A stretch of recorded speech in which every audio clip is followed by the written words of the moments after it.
3 a.m. Emergency call. My daughter is in the ICU, racing to the hospital. I find her with shattered legs. Dad, I came home early from university and caught Mom and Uncle Jake discussing your fatal accident. Their thugs saw me filming, pushed me down the stairs, but my special forces instincts kicked in. They forgot why they called me the ghost in Afghanistan. The night was eerily quiet, the kind of silence that precedes a storm. I, Jonathan Johnny Reed, was jolted awake by the shrill ring of my phone at 3 a.m. The caller ID flashed, Sarah, my 21-year-old daughter, but the voice on the other end was not hers. It was a nurse from the local hospital, her tone urgent and grave. Mr. Reed, your daughter Sarah has been admitted to the ICU. Please come immediately. My heart sank as I threw on my clothes, my mind racing with fear and confusion. Sarah was supposed to be at university, not in a hospital. As I sped through the deserted streets, the city lights blurred into streaks of concern and dread. The hospital loomed ahead, its sterile lights piercing the darkness like beacons of distress. I parked haphazardly, my thoughts a chaotic whirlwind. What could have possibly happened to Sarah that would land her in the ICU? Inside, the hospital was a maze of hushed whispers and the beeping of machines. I found the ICU, my steps echoing in the too quiet corridor. A nurse, her face etched with concern, met me at the door. Mr. Reed, I'm Nurse Thompson. Sarah was brought in after a severe accident. She was found unconscious at a party. There's more, but let's focus on her condition first. I nodded, my throat tight with anxiety. The nurse led me to Sarah's room. She lay there, tubes and wires connecting her to machines that seemed to breathe for her. Her face was pale, almost ghostly under the harsh fluorescent light. What happened? I managed to ask, my voice barely above a whisper. Nurse Thompson sighed, her eyes reflecting the gravity of the situation. From what we've gathered, there was an incident at a party she was attending. There was some sort of altercation, and she was injured. We're still piecing together the details, but she's in critical condition. My mind reeled. A party? An altercation? Sarah had always been so careful, so responsible. What could have driven her to such a place, to such an event? The nurse continued, She has a concussion, several broken ribs, and there's concern about internal injuries. We're doing everything we can, Mr. Reed. I stood by Sarah's bedside, my hand trembling as I touched hers. Her skin was cold, too cold. The reality of the situation hit me like a wave. My little girl, who had just started to spread her wings, was now fighting for her life. I remembered the last conversation we had, where she had been so excited about her new life at university, about the friends she was making, the experiences she was eager to have. Now here she was in a hospital bed, her dreams possibly shattered by one night's events. The questions swirled in my mind, each more urgent than the last. Who was at this party? What led to the fight? Why, upon arriving at the hospital, the sterile smell of antiseptic assaulted my senses, a stark reminder of the gravity of the situation. I found Sarah in the ICU, her legs encased in casts, her face pale and drawn. Dad, she whispered, her voice weak but filled with urgency. I came home early from university. I saw something I shouldn't have. Her words were cut short by a nurse who insisted she rest. I sat by her side, my mind a whirlwind of questions. Why was she home? What had she seen? The room was filled with the soft hum of machines, each beep a reminder of how fragile life could be. Sarah's eyes, usually so full of life, now held a shadow of fear. I was at a party, she began, her voice barely above a whisper. It was supposed to be just a normal college party, but it wasn't. There were people there. People I didn't know doing things they shouldn't be. My heart clenched. What could she have witnessed that led to this? What did you see, Sarah? I asked, my voice gentle, coaxing her to continue. I drove back to the hospital, my mind formulating a plan. Sarah needed to know she was safe, that her father was here, not just to confront the past, but to secure her future. The road ahead was fraught with challenges, but for Sarah, for the truth. I was ready to face them all. With Jake's confession, I confronted Laura at our home. She was defiant at first, her eyes flashing with a mix of fear and anger. But as I laid out the evidence, the weight of her actions crumbled her resolve. The video on Sarah's phone, the police report, Jake's own words, it was all too much. Her shoulders slumped, and she looked away, unable to meet my gaze. "I didn't want it to come to this, Johnny," she whispered, her voice breaking. I thought it would be easier for everyone." "Easier?" My voice was cold, the word tasting like ash. "Easier for you and Jake, maybe. But what about Sarah? What about me?" Laura's face crumpled, tears streaming down her cheeks. "I was scared, Johnny. Scared of being alone. Scared of the life we had built crumbling without you. Jake promised stability, a future." "And Sarah's future?" I pressed, my voice rising with the pain of betrayal. "You were ready to sacrifice her safety, her life, for your own comfort?" She shook her head, her hands trembling. "I didn't want her to get hurt. It was an accident, Johnny. She wasn't supposed to be there to hear anything." The police arrived, their presence a stark reminder of the reality we were now facing. Both Laura and Jake were arrested, their rights read in the living room where we once shared laughter and love. The house felt colder, emptier, as if the warmth of our family had been extinguished. I returned to the hospital where Sarah was now moved to a secure location for her safety. Sitting by her bedside, watching her sleep, I reflected on the betrayal but also on the resilience of our bond. The ordeal had tested us, but it also revealed the strength we had in each other. As Sarah's eyes fluttered open, I took her hand, feeling the warmth of her grip despite the coldness of the room. "Dad?" she murmured, her voice weak but filled with relief. "I'm here, sweetheart," I reassured her, my voice softening. "You're safe now. They can't hurt you anymore." She managed a small smile, her eyes reflecting the pain of her injuries but also a glimmer of hope. "What happens now?" she asked, her voice barely above a whisper. "We rebuild," I said, squeezing her hand gently. "We start anew, stronger and more vigilant. We've learned that sometimes the most dangerous enemies are those closest to home." Sarah nodded, her gaze drifting to the ceiling. "I just wanted to help someone, Dad. I didn't think it would lead to all this." "You did the right thing, Sarah," I affirmed, my heart swelling with pride for her courage. "You stood up for what was right, even when it was hard. That's the kind of person you are, and I'm proud of you." We talked about the future, about how we would move forward. I promised her a new home, away from the shadows of betrayal, where trust would be rebuilt, not just between us, but within ourselves. We discussed therapy, not just for her physical recovery, but for the emotional scars that would take time to heal. As the days turned into weeks, Sarah's recovery progressed. We found a new place, a house with a view of the mountains, symbolizing the new heights we aimed to reach. We started small, with simple routines, laughter, and the slow rebuilding of trust. One evening, as we sat on the porch watching the sunset, Sarah turned to me. "Do you think we'll ever trust again, Dad?" I looked at her, seeing the strength in her eyes, the same strength that had carried her through the darkest times. "We will, Sarah. Because trust isn't just given, it's earned, and we've both earned it through this ordeal. We'll be more cautious, yes, but we'll also be stronger for it." She leaned her head on my shoulder, and we watched as the sun dipped below, the horizon, painting the sky in hues of orange and pink.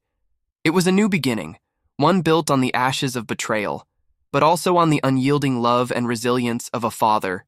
Don't forget to subscribe, like, and comment if you enjoyed this story. This will help us create more engaging stories for you.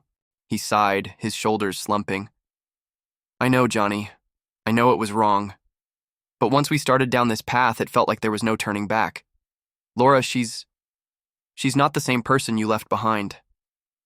I leaned back, processing his words. The betrayal was deep, cutting through the fabric of our family. "Where is she now, Jake? Where's Laura?"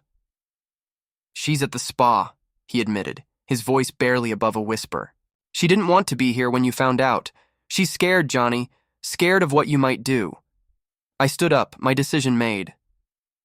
I'm going to confront her, and you, Jake, you're going to help me. You're going to tell me everything, or so help. Me, I'll make sure you both pay for what you've done. Jake nodded, his face pale. I'll help you, Johnny. I owe you that much. We left the cafe, the weight of our conversation hanging heavy between us. I drove to the spa, my mind racing with strategies and scenarios. The spa was a sanctuary, a place where Laura often retreated when life got too real. As I entered, the scent of eucalyptus and lavender did little to soothe my nerves. I found Laura in the relaxation room, lying on a plush couch with a cucumber mask over her eyes. She looked peaceful, almost innocent, but I knew better. Laura, I said, my voice cutting through the tranquility. She jolted up, the cucumbers falling to the floor. Johnny, you're alive? Yes, I am, I said, stepping closer. And we need to talk about Sarah, about the accident, about your plans. Her face, now free of the mask, was a mixture of fear and defiance. Johnny, I can explain. Save it, I cut her off. I've heard enough from Jake. I want to know why. Why did you think this was the only way? Laura's eyes darted around, looking for an escape, but there was none. Johnny, I thought it would be better for everyone. You were always away, and I felt alone. Jake and we got close, and we thought... You thought you could erase me from existence? I cut in, my voice a mix of anger and disbelief.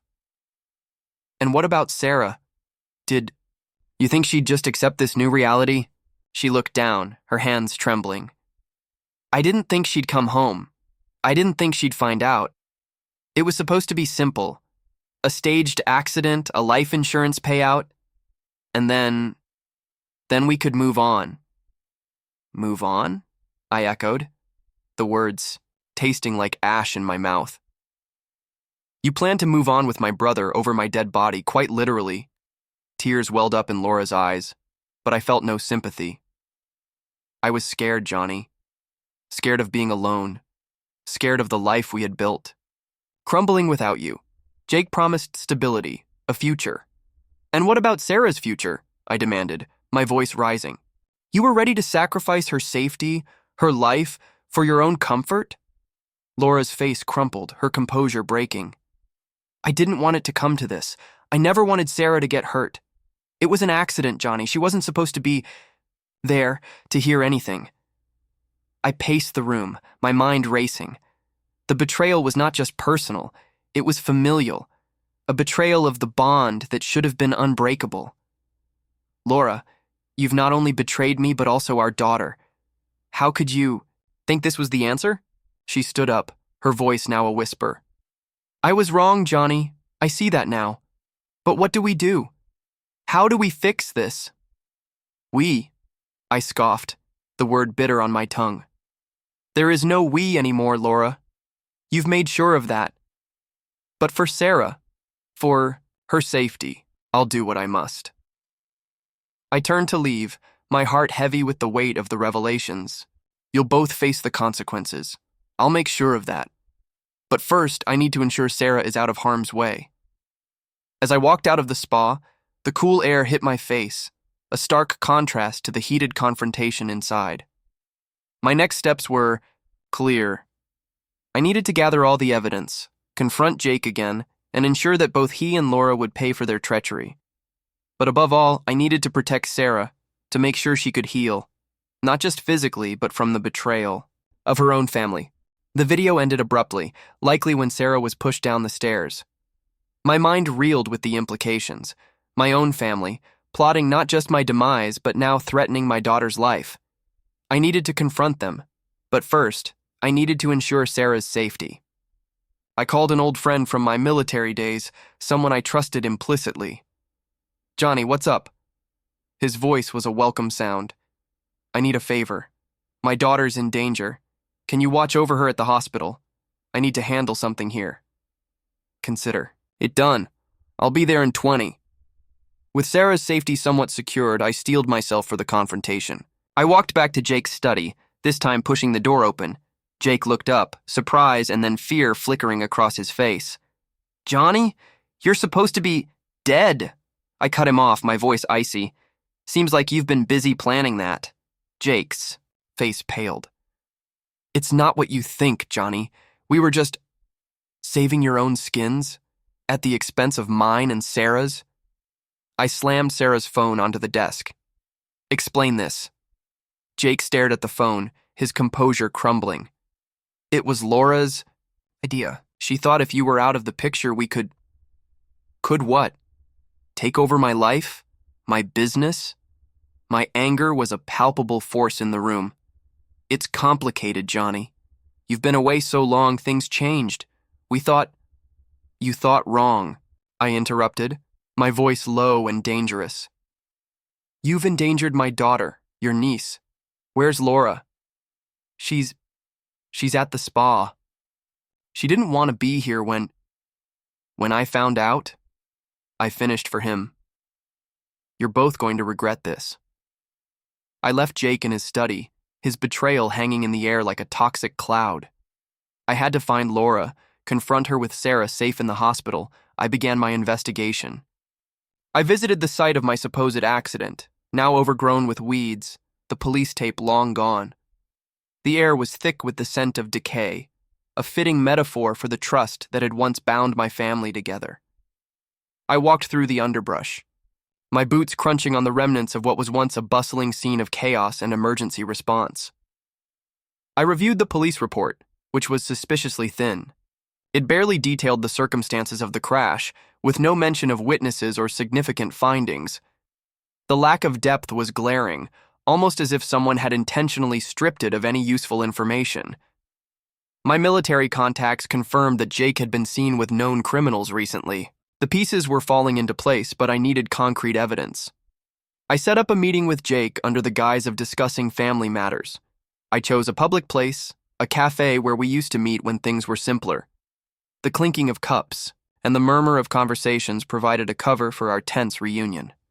Jake arrived, his face a mask of forced calm, but his eyes betrayed the storm within.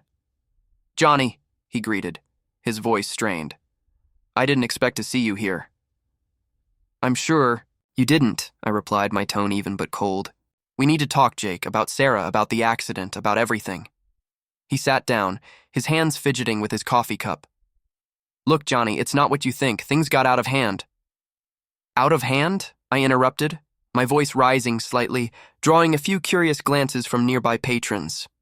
"You and Laura planned my death, Jake, and now you're threatening Sarah. How did things get so out of hand?" Jake's eyes darted around, looking for an escape or perhaps an ally in this confrontation. "It was Laura's idea," he whispered, leaning in. "She thought if you were gone, we could take over your business, your life. She said it would be easier for everyone." "Easier," I scoffed, the word tasting bitter. "Easier for you and Laura, maybe. But what about Sarah? What about..." "Me?" She took a shaky breath, her gaze drifting to the ceiling as if searching for the words. "There was this guy, one of the university's big shots. He was involved in something illegal, Dad. Drugs, I think. But not just any drugs. He was dealing something heavy, something dangerous. And then there was this girl. She was in over her head. She tried to leave, and he wouldn't let her. I saw him. He was aggressive, threatening her. The room seemed to close in around us. My daughter, my little girl, had stumbled upon a dark underbelly of her university life. "Did anyone else see this?" I asked, my mind racing with the implications. "I don't know," Sarah's voice trembled. I tried to intervene, to help her. That's when things got out of hand. There was a scuffle, and I was pushed down the stairs. I think he thought I was going to tell someone. The reality of what she was saying sank in. My daughter, caught in the crossfire of a drug deal gone wrong, had been injured trying to protect someone else. The weight of her bravery and the danger she faced made my heart ache. I squeezed her hand, trying to offer some comfort. You did the right thing, Sarah. You stood up for what was right. But now we need to make sure you're safe. Did you tell the police? She shook her head slightly. No, I was scared. I didn't know who to trust. We'll sort this out, sweetheart, I assured her, my voice firm despite the turmoil inside. You focus on getting better. I'll handle the rest. As I sat there, watching her struggle to keep her eyes open, a resolve hardened within me. Sarah had uncovered a secret. As I watched Sarah struggle to keep her eyes open, the weight of her revelation settled heavily on my shoulders. My military instincts, honed from years of covert operations, in Afghanistan where I earned the nickname the Ghost, kicked in. I knew I had to protect Sarah and uncover the truth. The next morning, after ensuring Sarah was stable and resting, I left the hospital with a mission. I drove back to our family home, my mind racing with the fragmented pieces of Sarah's story. She had come home unexpectedly to surprise her mother, Laura, and me. Instead, she overheard a conversation between Laura and my brother Jake. They were discussing my fatal accident, a car crash that was supposed to have killed me months ago, the ICU. Thought of my own family potentially plotting against me was like a knife twisting in my gut. I parked in the driveway, the familiar sight of our home now tinged with suspicion. I entered quietly, my senses on high alert. The house was eerily silent, the kind of silence that follows a secret whispered in the dark. I made my way to Jake's study, the room where he often secluded himself. The door was slightly ajar and I could hear the faint murmur of voices. Peering through the gap, I saw Jake on a video call, his face tense, his voice low but urgent. Everything's under control, he was saying, but Sarah's seen too much.